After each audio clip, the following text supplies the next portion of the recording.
you would please introduce Catherine. Of course. Thank you, Jane, and welcome, and a big thank you again for being here, Catherine. It's really, fantastic to have you here.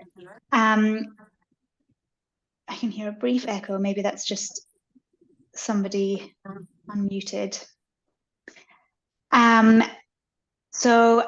Catherine Cleary is an award-winning writer and journalist who took a big career change a few years ago, which is how we actually at Speak Up for Our Planet came across Catherine, was through a podcast where she was speaking about this career change. And Catherine is the co-founder of Pocket Forests, which she co-founded as a social enterprise in 2020.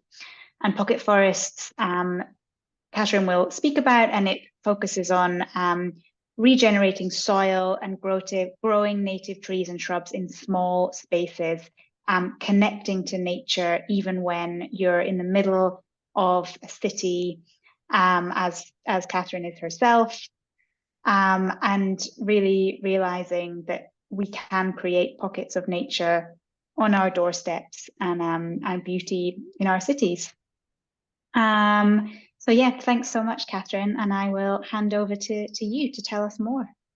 Thanks, Eve. That's lovely. I'm going to write down that beauty in our cities. We're always trying to, come up with pitches and things, but I like that a lot, because we don't talk about beauty half enough when, the other sort of more worrying elements of the climate and biodiversity crisis are being talked about. And thank you so much to Eve and to Jane. I'm delighted. I really like the name of your organization, Speak Up for Our Planet, because a lot of, I think, the work that we need to do will hopefully involve a lot of talking to each other and sharing what it is that we love about nature. We just had a brief chat before this started about, the hawthorn and the wonders of May and all of that kinds of stuff. And I think people are really gravitating more towards those feelings now for all kinds of reasons. So I'm going to share some slides. It's not a very formal presentation. I'm not going to be reading from a script. So every time I give this presentation, I go down another little rabbit hole. And but it typically takes about 20 minutes, just explaining the background to pocket forests, what it is that a pocket forest is. And then, as Jane was saying, if anybody has questions, they can just pop them in the chat, and I'd be delighted to answer them at the end. So hopefully, we've tried this 3 times and it worked every time. So let's hope it's going to work now. I'll do my screen share. Yes, look at that. This is a picture taken in Avondale, which is near Rathdrum in Wicklow, near where I grew up, of, I think it's an ash forest, which unfortunately is probably going to suffer from dieback issues. But we just love this. Even just looking at this picture lowers, or a picture like this has been shown to lower blood pressure and lower our stress levels. So it's always a good starting point if I'm a bit on the edge at the start of a presentation. So as Eve explained, I'm the co-founder of Pocket Forests. I still write a column in the Irish Times called Game Changers, which is based around the environment. For years, I was a restaurant critic, a very nice gig, and I hoped by writing about restaurants and brilliant chefs and organic food and good farming practices, I could help to influence change, because I've always been interested in trying to connect back into the natural systems that we depend on in food. But during the pandemic, obviously restaurants were completely eliminated from everybody's practice. My gig was shelved very quickly, put on ice. And my co-founder, Ash Conrad-Jones, has a thing about tiny things. She loves tiny donkeys. She loves, tiny babies. She's obsessed with tiny things. And her partner sent her a video about tiny forests, this idea called tiny forests. And we both looked at this. We both live, our kids are friends in school, and we both live in a neighborhood in the south inner city in Dublin, which has very, very little green space. And we've been trying to hold on to the pockets that we have. And this seemed to us like a really good solution.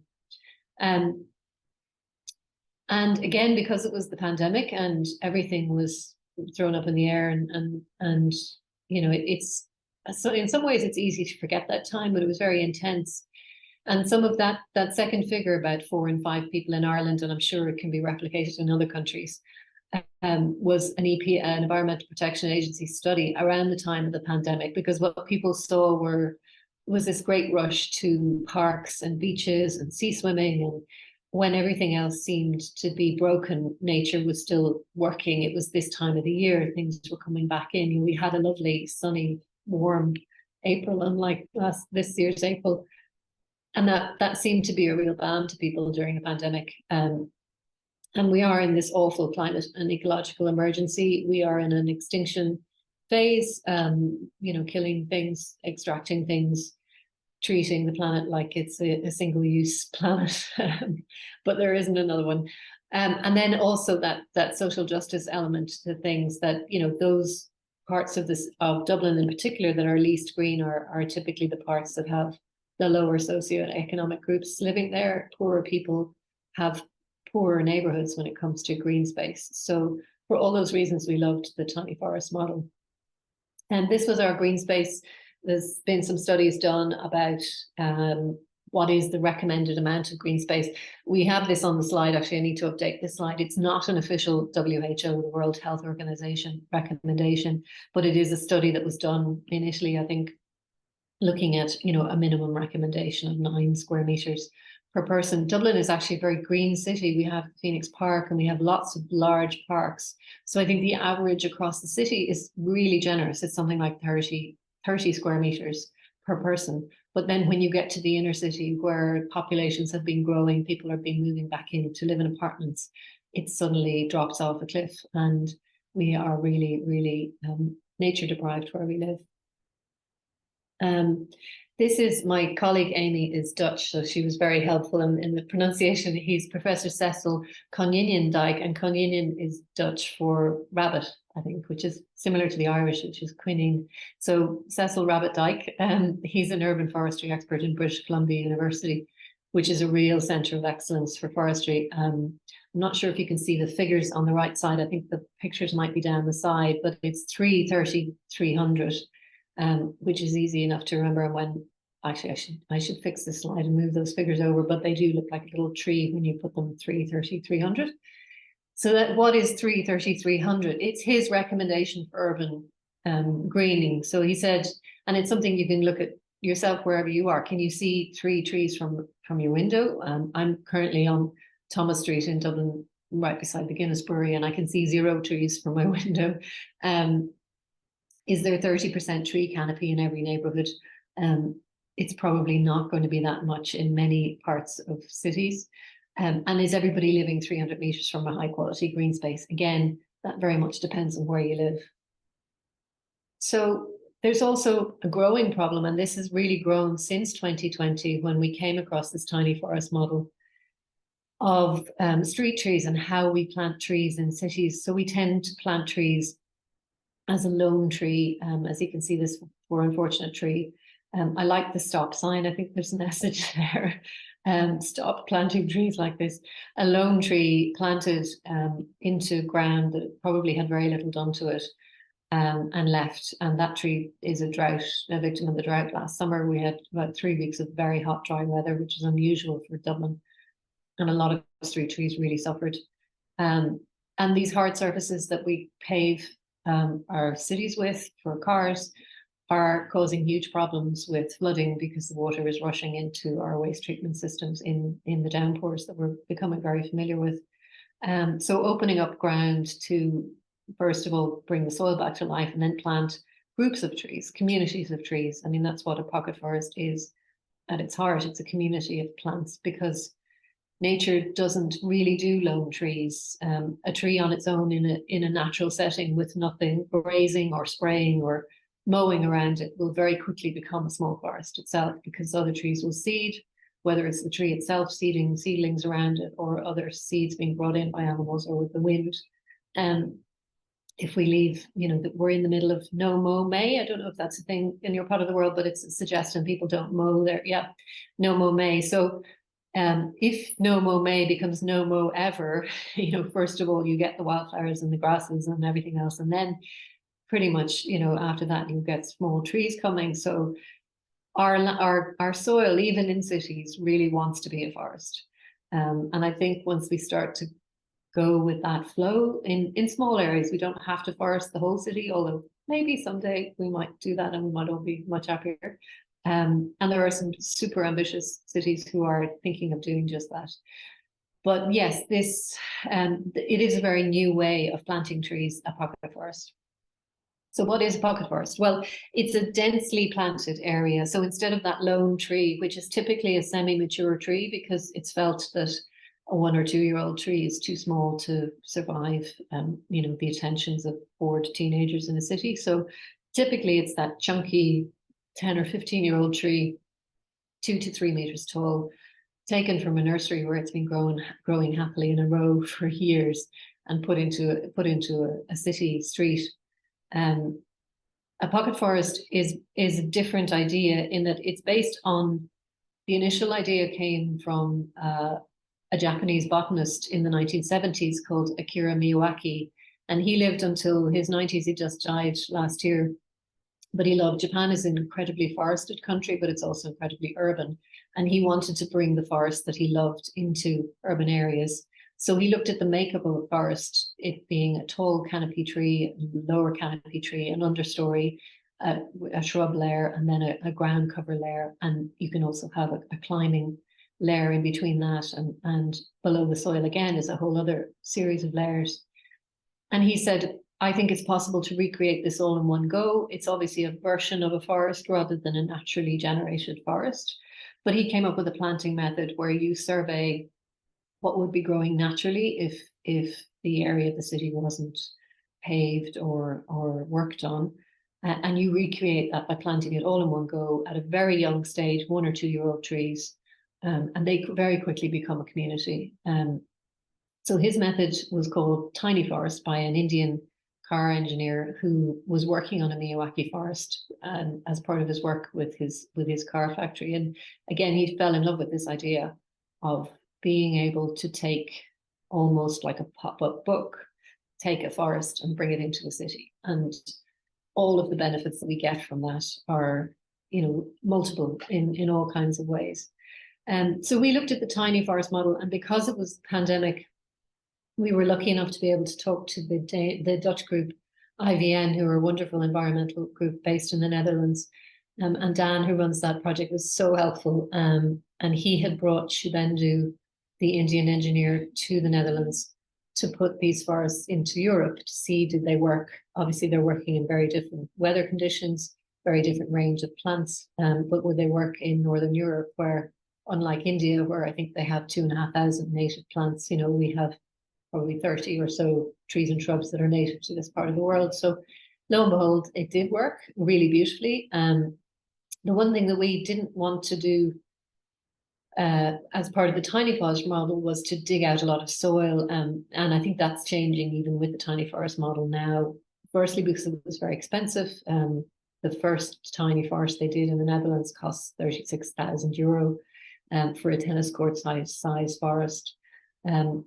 Which in one way is, I think I like the idea of spending that much money on a forest because people will definitely value it. But we also knew we would be trying to, it would be a very big ask to get anybody to do that at that level.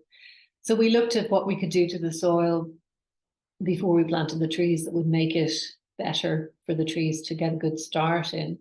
And very quickly went down a rabbit hole of soil health and the life in the soil, and the difference between the life in the soil in a forest where nobody is watering it or feeding it, and yet it is thriving. I know in the UK, Jane was just talking about how green everything is in the UK. And it was amazing to see drone shots from last year during the drought time when all of the grass was yellow, but all of the tree areas were still green because the trees have a microclimate that they create by cycling water and keeping the soil topped up with organic matter every year because their leaves and fruits are falling on the ground and feeding the soil life.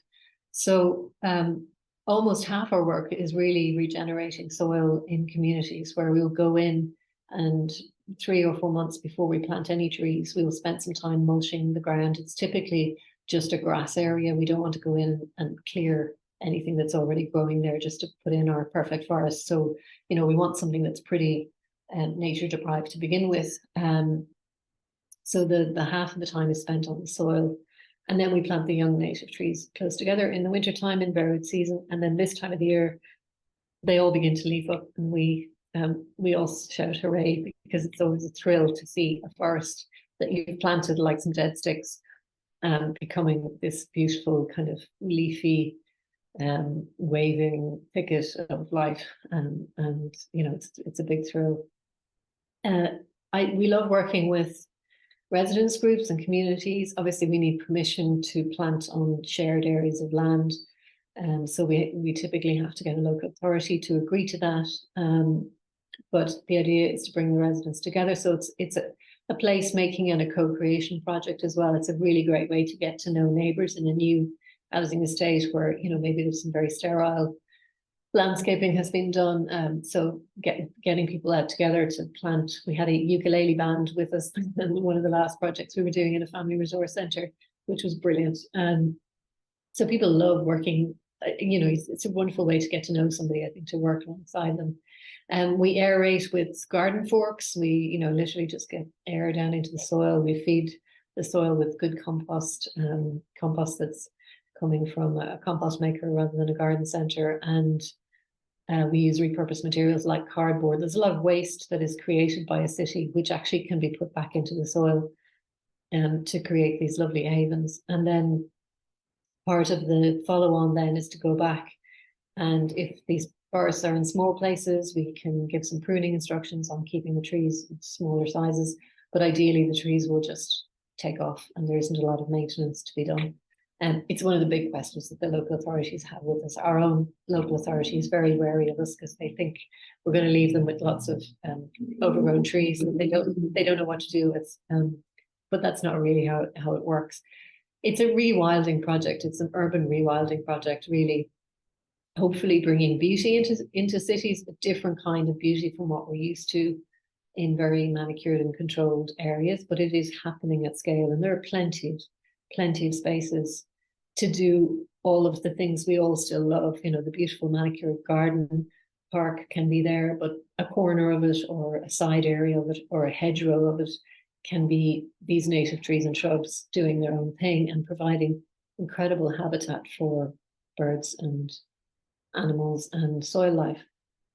So we have lots of ambitions, and that idea of just changing the thinking around what it is that a city is. I'm just reading a wonderful new book by an Italian botanist called Stefano Mancuso called Tree Stories, and he talks about the need for a deep rethink about how we live in cities, because while cities are incredibly efficient places and more of us are living in them, and they have a huge have a huge cost outside in terms of all the resources that have to be brought into them, and there are huge problems we are now understanding about disconnecting so much from nature. We need to allow nature much more of a space in our lives and in our cities where most of us live now.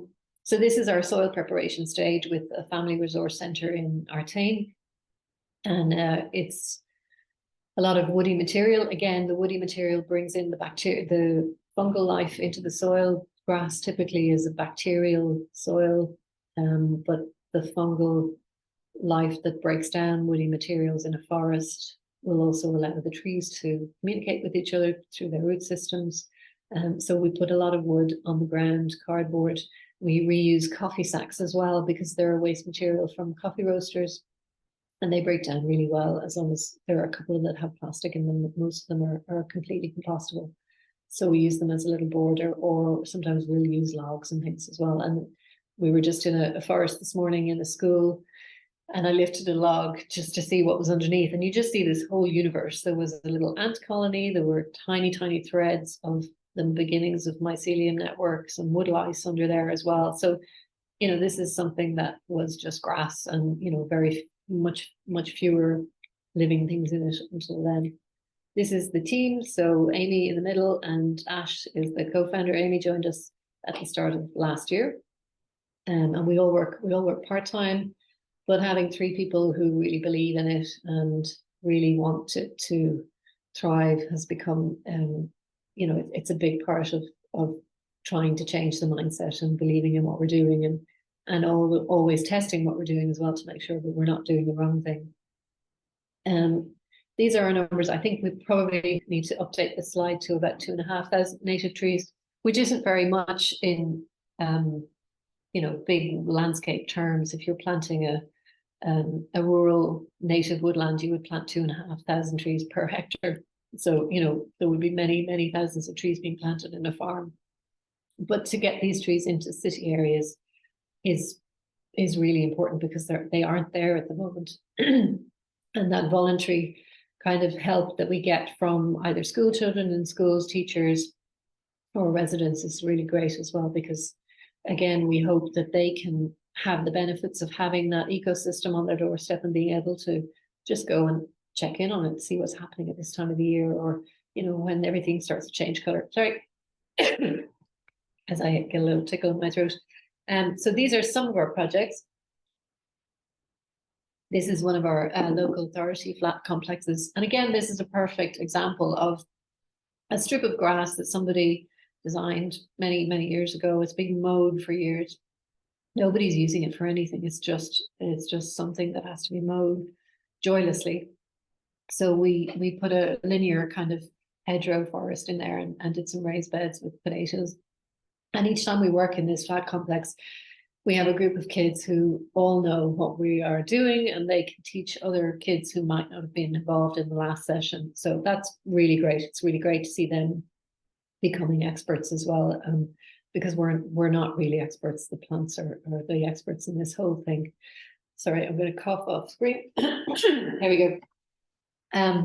This was our first forest, and we just invited some landscapers from our local authority to come and meet us there to really show them. We're really proud of this because it was planted in the teeth of lockdown.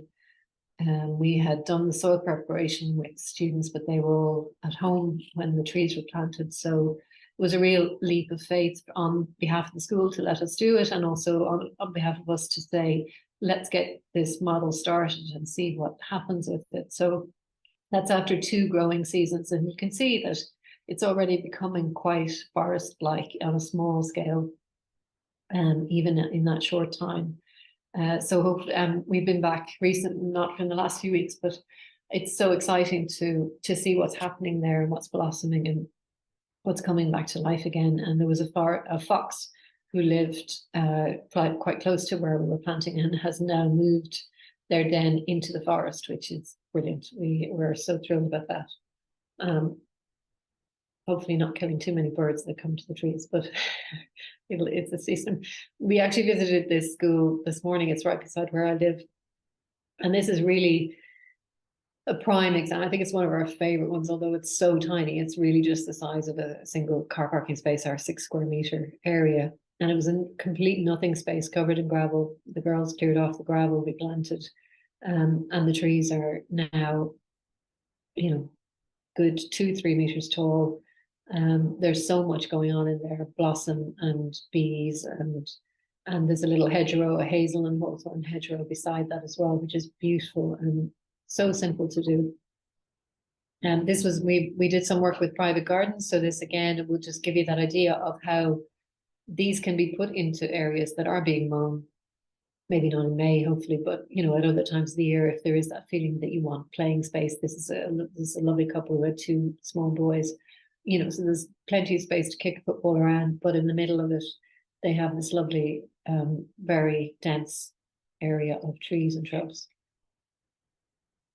This is our pocket forest in a skip. So this is the footprint of our smallest forest. The Digital Hub is a governmental organization where they didn't have any soil on their site at all. I think the fear is that they'll find a Viking artifact and everything will have to stop for archaeological purposes. So they've never tried to put a spade in the ground. So our brief was to try and do something in a container, and we like the idea of repurposing an end of life skip. So while our skip looks very glamorous, it was very much apocryphal when we first got it. And we painted it and had a seat built into it. So that's now in its 3rd season, and people can sit there and watch the, there's a beekeeping project on the other side of the wall. So the bees are already delighted with the catkins on the willow and all of the tree pollen that's available from trees.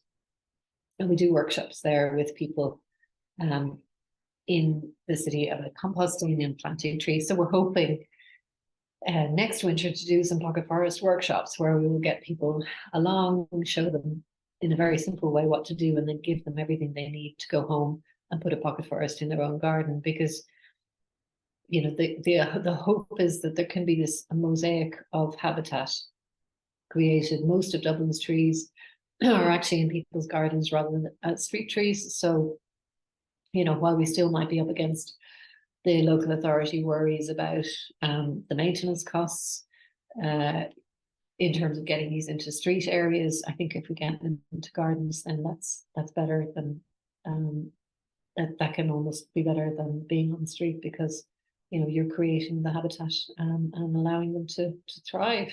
So that's pocket forests. I don't know, have I got to 20 minutes or did I? Oh yeah, actually not too bad. Perfect. So yeah, spot on. So thank you very much indeed.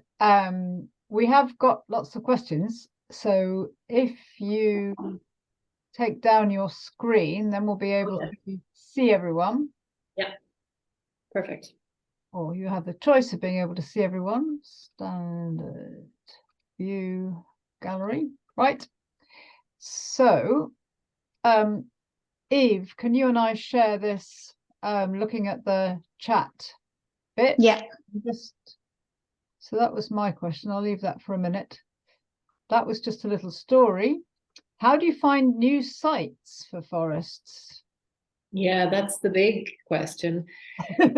Schools are ideal because they typically own their site. And as I say, that school in Inchicore has quite a big site, unusually for that part of the city. And then once you have a site on a school, the potential is also there to have this forest as a teaching space or classroom space, even if you're not learning about trees or geography or soil, even just being in an outdoor space. We're working with a school where there's a lot of children who have a lot of difficulties, and their teachers are saying they're always asking them to just go outside and take a break. It's a really good healthy way to learn, not being inside all the time. So schools are brilliant. But we love finding one of our favorite projects has been with a residence group in Swords, which is near the airport in North Dublin, and they just had these two small green areas. Again, nobody was using them for anything. They were just being mown, and we've got two different pocket forests there. They have little memorial sleepers that they put into the forest to as memorials and thanks to the health workers during the pandemic. And it's just a beautiful site because it's been really well minded. They're mulching everything again to keep it as a kind of a landscaped feature in their neighborhood. So in that case, we had to get permission from the local authority, but they were quite happy. And that is the difficulty of, there is a kind of Marmite approach to trees. People either adore them or really are afraid of them. And the maintenance, I think somebody came up with a figure that a single tree planted in a city comes at a cost of about €15,000, and that's the sort of maintenance cost over the lifetime of the tree, etc., etc.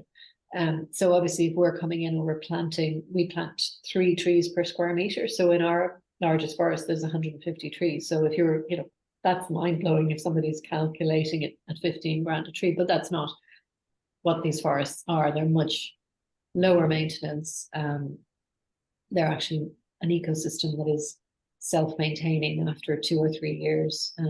There isn't any problem or any work to be done, really, especially in larger spaces. So they just become part of the landscape around us. But finding sites is tricky. We also really like the idea of taking the uglier places like, business parks and industrial estates, where, again, the green areas are really just kind of forgotten spaces, and putting pocket forests into those spaces because there's huge potential there, and people aren't quite as precious about, having a beautiful designed park and getting this messy forest in the middle of it. So we take our chances. We're very opportunistic, like kind of scrambling rambling doggos. You know, we go where we're let and we take it on. Great. Thank you, Catherine. What you were just saying about maintenance costs relates to a question in the chat from Leslie about how expensive it can be to maintain trees. And she's wondering, how is the ongoing monitoring and maintenance funded? I guess even if it is in a shorter period than it could otherwise be. Yeah, we have a contract that we ask people to sign where we basically say, we have helped you create the forest, you are now the forest keeper. So we're working, luckily we've come across a wonderful tree specialist in Trinity College, Dublin. He's about to retire and he doesn't know it yet, but he's going to be our, special advisor on, on maintaining these trees. The nice thing about the forest model is that the trees make their way up to the sky in quite small key way. It's suddenly, you don't look, it's not a Jack and the Beanstalk situation. You don't look out your window and suddenly you've got this enormous thing that you have a problem with. And I think that's often how we deal with trees. We plant them, we forget about them, or we say, no, that's for the children or the grandchildren. And then they become a problem because they're too large, or they need some tree surgery. But with the forest system, it's a succession project. So a lot of the trees, pioneer trees like birch and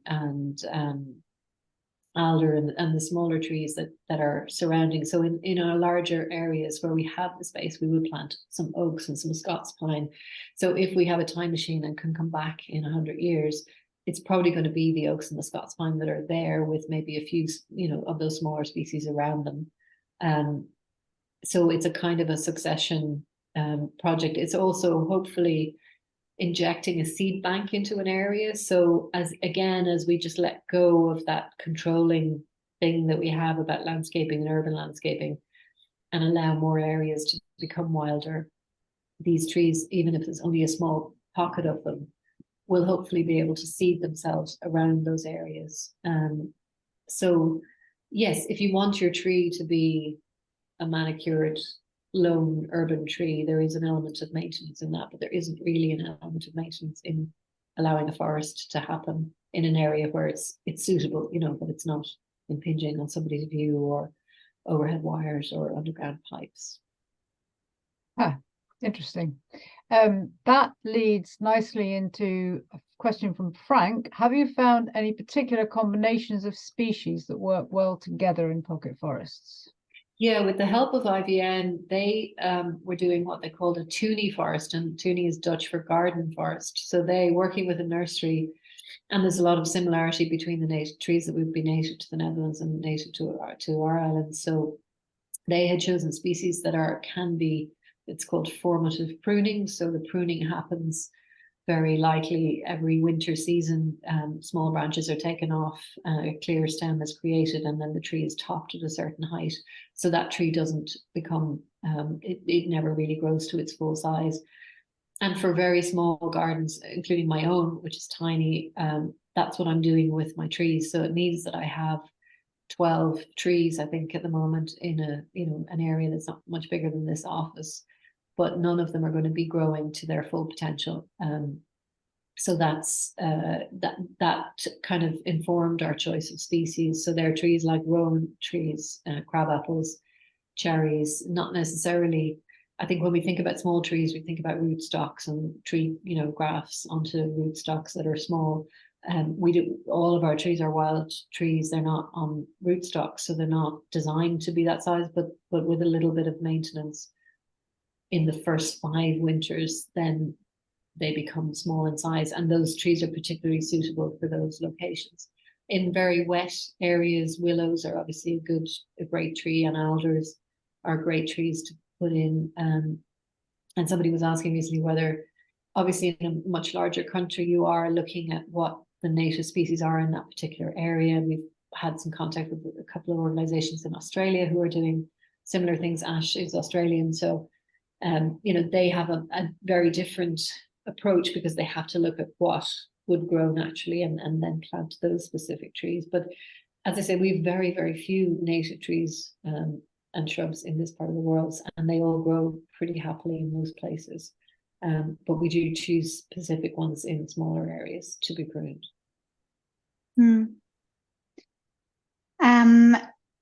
Great. Another question, Catherine, from Jill is around whether you have like you map where the pocket forests are, if you display that information anywhere. Yeah, we do. We have a Google map with all our locations on it. I think it's on the website, but I'm not sure. And most of them are so small. Like the Digital Hub is a public one. You can see that in there. There's one in Trinity College, which is also public. So yeah, we'd like to maybe do a little bit more work on that on the website. So, you know, people come into Dublin, hopefully we'll go to the Guinness Storehouse and then a pocket forest, you know, it'll be part of the tourist trail. Yeah, I mean, a lot of what we're doing now, having spent the first 3 years figuring out the model, testing it, getting it in, you know, getting these trees into the ground, is stepping back a little and trying to get that data around what we're doing. We're having a meeting with some soil scientists to see if we can get some PhD students to come and see what it is the effect that is had on the urban soils of this approach.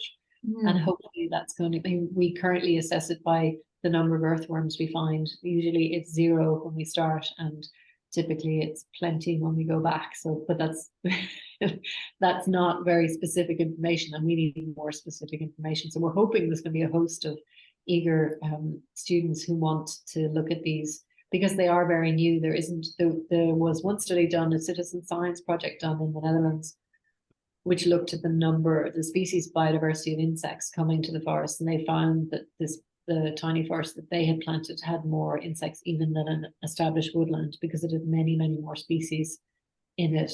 You know, most woodlands have 4 or 5 species, whereas, you know, we do a minimum of 10 up to 17 different species in there. So you get a lot of different hoverflies and aphids and, you know, all kinds of creatures coming in that you wouldn't with just 1 or 2 trees.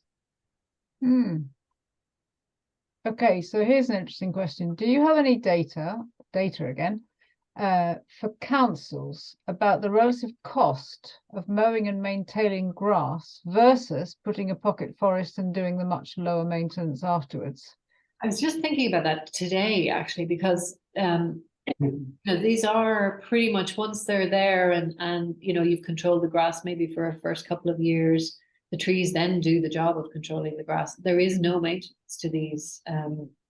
If you want to go in and take some willow branches for a crafting project, you know, there's a little bit of using up the resource, and often we'll plant them in shapes where people can sit surrounded by trees on maybe 2-3 sides as well. So, you know, that might mean you're keeping the border of that a little bit trimmed. But in an ideal world where we've got a really committed community of forest keepers, they're doing the maintenance. It's not, you know, it's not a contractor who has to be paid. And also there's no watering to be done, which is going to be a massive cost into the future for urban landscapes, because, you know, there's a lot of talk among the landscaping community about planting drought tolerant trees. So no longer planting native trees, so planting Mediterranean trees in Dublin, because we're going to be, you know, faced in summers. And that kind of breaks my heart, because I think we're throwing in the towel. You know, we don't actually need to change the tree. We just need to change the how of the tree and the soil. It's so little attention is given to soil health when trees are planted. But it is the key to everything. It's the key to gardening. It's the key to growing food. It's, you know, it's the key to getting us out of the incredibly damaging commodity agriculture practices that we're doing. Getting back to the idea that soil is alive. 25% of the biodiversity on the planet is in the soil, and we're killing it by what we're doing. So all of those things, I think, in the long term will mean lower costs for local authorities. But who, you know, there is an element sometimes, I think, and when we started having conversations with the local authority, I think there was an element of, who the hell do you think you are? You don't know anything about this. You know, and we're very open to admitting we're not the experts, but the more we do this and the more we see, especially last summer when we could see trees dying, and every forest that we visited which wasn't being watered, the trees were all fine. you know, so that to our inexpert eyes is an example that this is a lower cost model. And as I say, that seed bank that you bring into an urban area and allow that seed bank to become, you know, in a proper rewilding part area of a park where you just say there's no more mowing, there's no more spraying and grazing, you know, that just stops. Then there's that doesn't cost any money. It's just a change of thinking. And you get so much healthier plants from that system than, you know, the sort of semi-mature tree system. Those trees are very expensive. They're often brought in with very small root balls because it's physically impossible to get them out of the grounds with all of their roots intact. So they're at a disadvantage from the start. Whereas if you can grow the trees in the city from a really early stage, even from seed, then they're going to be much healthier and happier, and they will take less maintenance because they are healthier and happier. Fascinating that they need so much, they don't need watering. Yeah. And that's, if I understand correctly, that's because of two things. One, because they're being allowed to generate it naturally, but also because of the quality of the soil. Is that right? Yeah, a good healthy soil can absorb huge amounts of water. It's a real sign of compaction and problems with soil when you see water lying on top of the ground. It shouldn't do that. The ground should be able to absorb even huge downpours, and it can do that if there's life in it that's creating the channels that, you know, make it more sponge-like rather than compacted and airless. So trees put the air in there, their roots, you know, improve ground conditions immeasurably. You'll talk to farmers in the west of Ireland who have rushes across their beautiful grazing fields, and as soon as they plant trees, the rushes just disappear from around the root area of trees, because the rushes need that compacted, airless, wet ground to thrive, and the trees just reverse that. So yeah, it creates a big sponge very quickly. And also we mulch with a lot of woody material, which also acts like a sponge. So you don't have any bare soil. So the soil doesn't get washed off with the heavy rain and then just, you know, the top layer of it steam off in the sunshine, because there's always a mulch on top of it. Right. What are we going to choose next, Steve? There's a question about, go on. Yeah, we could go with Kate's question about whether, I guess, whether they're big enough that you can walk through any of these forests, and if there is a problem with vandalism. Yeah, that's a good question, because often we think that these small trees need stakes and we don't like to see them bending over or not straight.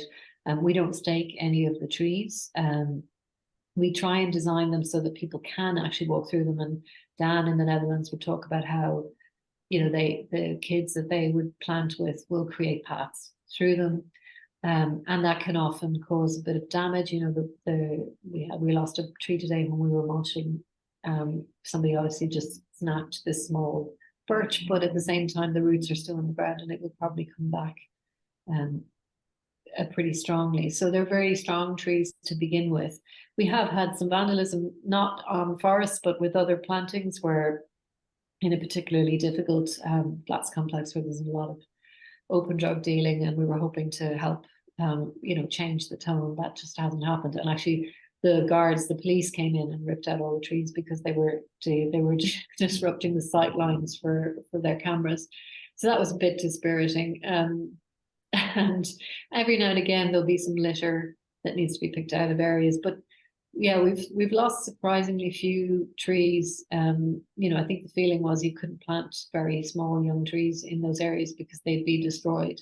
But actually they're quite low key. They don't attract a huge amount of attention when they're planted in bare root season. They're just like sticks in the ground. So, you know, there isn't really this target that people can have when they do want to do some vandalism. So far, yeah, so far so good. I think the students in the campus in Trinity, that they were saying yes, you know, they couldn't leave bags of wood chip around because there would be vandalism. But yeah, so far none really.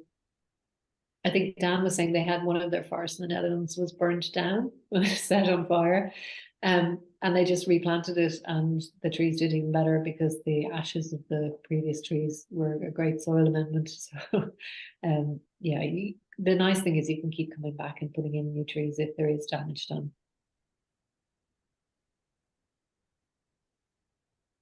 So, yes, Rosie's question was the one about the cost of mowing and maintaining. And then Alison adds to it, has been told that it costs more to mow in a way that keeps wildflowers than mow and raise to the ground. And then Leslie, who actually works with the local authority and has a lot of knowledge about this, says, your understanding is correct that it's much more expensive to manage verges for biodiversity. Typically, grass verges have to be mowed on a cut and collect basis rather than a cut and drop, which can double the cost at least. So this isn't actually about pocket forests, but it's interesting that there is all this basically an issue when it comes to public spaces and managing them properly, and when that costs more. I don't know if you have any thoughts about any of that. Yeah, I mean, the answer is no mow ever, in some areas, and then mow paths through the no mow areas. They will quickly become wild areas with bramble and small trees in them. The other thing about mowers is they're noisy, they're unpleasant, they're often, I suppose they will be replaced by electric versions, but they're run on fossil fuels. So, there's several unenvironmentally friendly things about including our own enjoyment of our environment. I know having a neighbor swimming by me on a lovely summer's day is pretty grim sound. But yeah, I mean, obviously there are areas for playing and for footballs and picnics and things that need to be short grass. We can't all, when children are small, you need to be able to see them maybe when they're out playing rather than disappear into the grass. But I don't know, as a kid, I think I would have loved to disappear. I did love to disappear into the grass as well. So yeah, I think it's just that unclenching of, everything has to be this. Everything doesn't have to be wild and forest. But similarly, everything doesn't have to be manicured and I commented to Leslie that maybe we're trying to tweak what we've got rather than think more creatively. Certainly, I work for a local authority. That's what I was told. If you want to keep the wildflowers, then you're costing a lot of extra money, but only if you're tweaking the existing scenario rather than thinking, is there another way that we could do this from scratch? Yeah. And that wildflower idea is the idea, I think, is to mow it maybe at the end of the summer and then to remove everything that you mow so you're not fertilizing the ground, because the wildflowers like infertile ground, but actually it's just that the grass colonizes fertile ground. And there's a wonderful plant called yellow rattle that can be planted in small areas, which will get rid of the grass. It'll make its own space and make space for wildflowers. So I think people are learning how to manage these spaces a little bit more, but even just a change of practice, I think, has a cost, because you have to retrain people who've done something the same way all of their careers or thought about something the same way. I mean, somebody was recently talking about how, as a horticulturalist, they were taught for years that plants wasted 40% of their sugars. They just wasted them in the soil. And now the understanding is much more, it's just an amazing system. The plants aren't wasting their sugars. They're actually feeding the soil life with sugars that they're making from photosynthesis from the sun. And in return, the soil life is accessing nutrients for them from the soil. So they're farming the microlife in the soil in return for nutrients that they can't access, in the same way that we farm cows for milk because they can eat grass and we can't. So, there's this incredible, exciting plant intelligence that really we can tap into, and we do need to tap into it because it's such a life force. It is a life force and a joy and a beauty, and if we can go with that flow, it can take us to the places where we need to get to on all fronts. And the other about soil is carbon sequestration is happening in soil all the time and in plants and trees. We don't go anywhere near the idea that we're offsetting carbon for people. We're not interested in becoming a carbon offset operation. But the soil work is a large part of, you know, turning our food system into a carbon sink, because at the moment it's a carbon source. We know all the science, we know exactly what we need to do. And we also know that the food that comes from a carbon sink source is much more healthy for us as well. So there's this lovely circle of happiness that we can get to without, you know, an abundance and plenty and enjoyment. You know, in many ways, it's so hopeful to just really tap into plants. You know, they're amazing. They're amazing. And the poster you have on the opening screen there, Jane, you know, what ask not what you can do for your planet, or, you know, that the old JFK quote.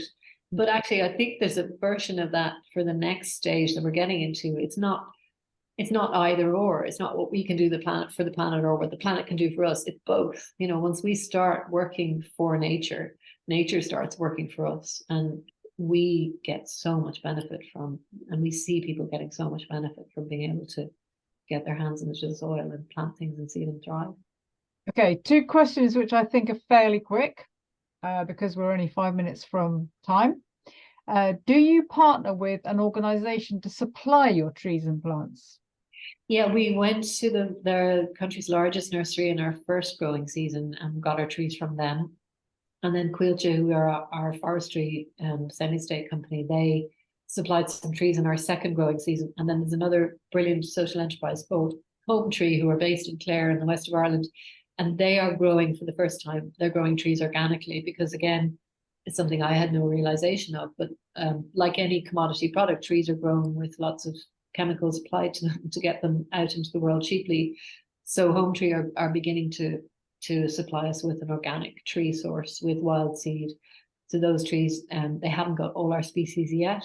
So it'll take a couple of years before we can exclusively work with them. But yeah, that's going to be brilliant as well, because we have Irish grown seed. There's a real shortage of native trees at the moment, partly because of drought conditions in Europe as well. So again, there's a kind of a clock ticking on this. You know, the sooner we do it, the better things get. And the longer we take to do it, the harder it's going to be to do. Okay, so what's that wonderful saying? When's the best time to plant a tree? 10 years ago. I can't remember where that comes from. So do you remember that? Chinese proverb. I think we all say it 20 years ago, second best time now. Right. Okay. So I misquoted. Can you recommend any soil health for dummies reading material or resources? Oh, great. Well, yeah, there's a wonderful book by, I can't remember his name. He's an Australian journalist, just called Soil. I think it's got a really good cover. I can send on I'll have a look back and see what that is. Soil health for dummies.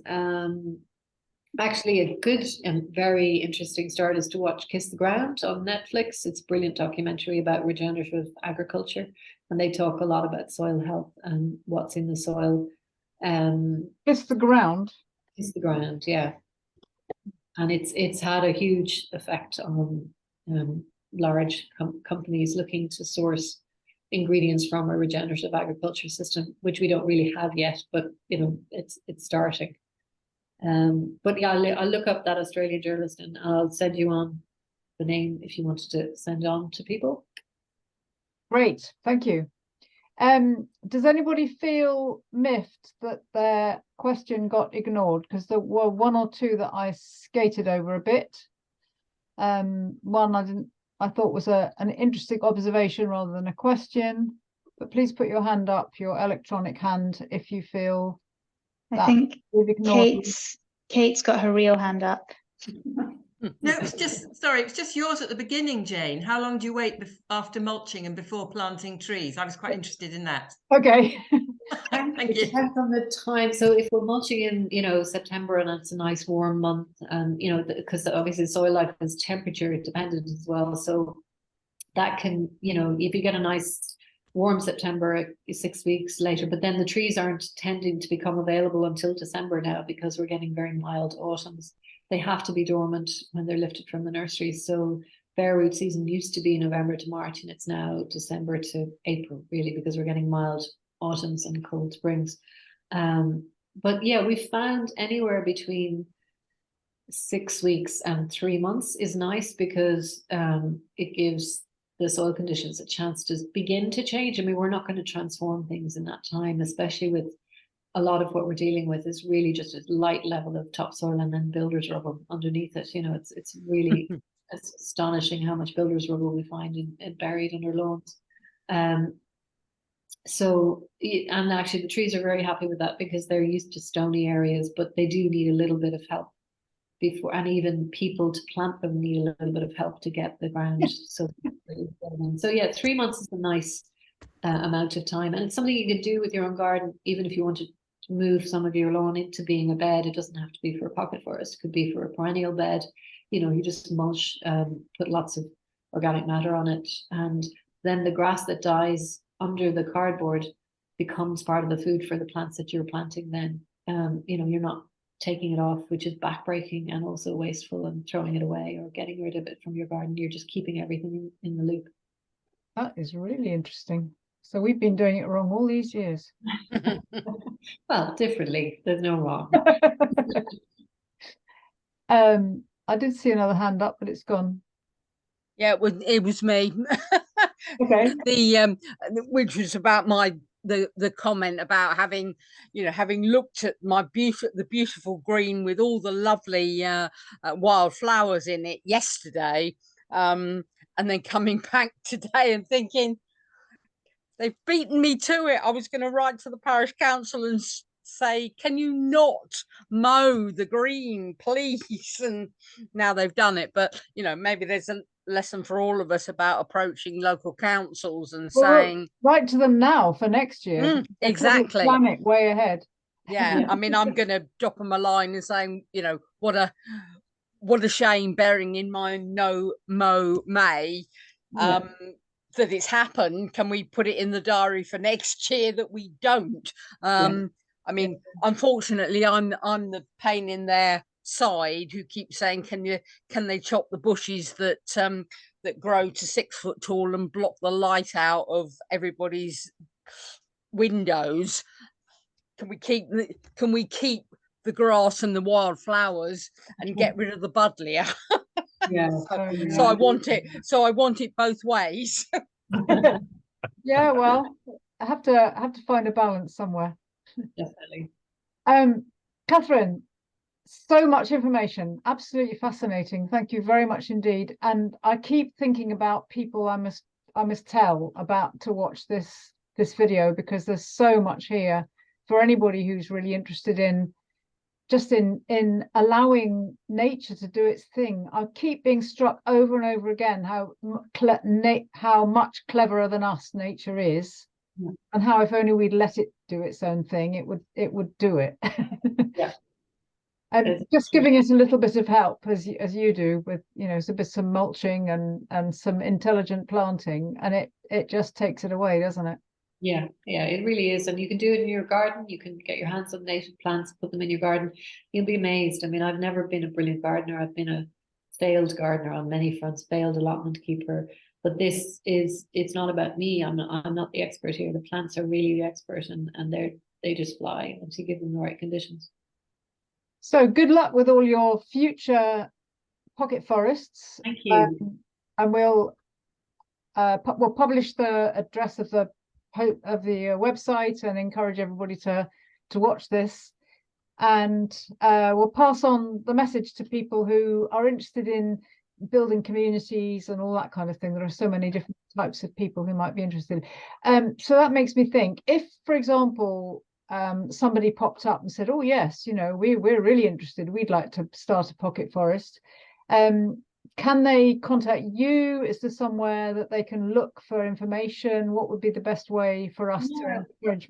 We're hoping, as I say, to put a kind of package on the website where people can book a pocket forest workshop. That will probably really be for people in Ireland. We're not going to be, you know, expanding we're not going to go global anytime soon, because obviously it's dependent on your area and your native plants. So there's quite a bit of information on the website, just showing pictures of, you know, the mulching and the practice. And I think I'd probably just encourage people to get in touch with their local nursery and say, do you have native plants, and try and think about bare root season. Often I think gardeners are encouraged to kind of put their gardening things away in the wintertime, but actually most of the best work can be done in the wintertime that, really at this time of the year then comes to life. So we probably don't have the resources to talk everybody through what to do and how to do it, but it's simple. It's in many ways it's very simple. It's just a question of finding an area, finding the trees, a variety of trees at that very young stage. So probably maybe looking beyond the garden centre to a wholesale tree nursery, and making friends with your wholesale tree nursery, because they have like massive amount of information. That would be my best piece of advice to anyone. So follow the general guidance and find local experts. Yeah, definitely. Thank you so much.